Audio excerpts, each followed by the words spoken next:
A few types of crime are down in the state, but some experts say it's going to take effort to keep it that way. Committee will come to order.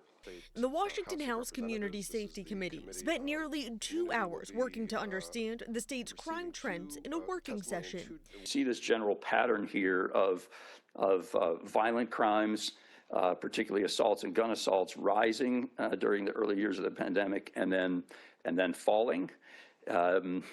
Back now down here. Adam Gelb, president and CEO of the Council on Criminal Justice, says there are good signs in crime trends throughout the state, including a significant drop in juvenile arrests and crime rates. He says a theory, the use of smartphones, is actually helping.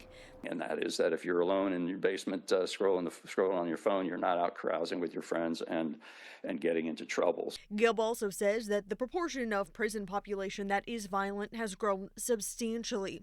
He says while it could be bad news about violent crime rates, it's also reflective of efforts in the state to focus prison beds on violent offenders.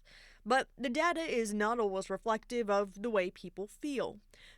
Public perceptions of crime remain elevated in many places. Richard Hahn, a senior research manager for a criminal justice nonprofit think tank, says some adjustments can be made quickly, like more lighting in neighborhoods.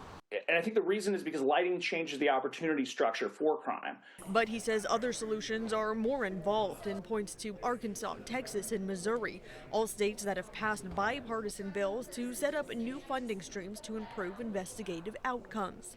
He says Pennsylvania and Michigan are working on similar bills too and encourages state lawmakers here to follow suit. So if we want to prevent another crime wave, which we do, improving clearance rates is one of the most direct evidence-based things we can do. Lawmakers go back to session in mid-January. That's when they'll be hearing and passing legislation. Natalie Fahmy, KOMO News.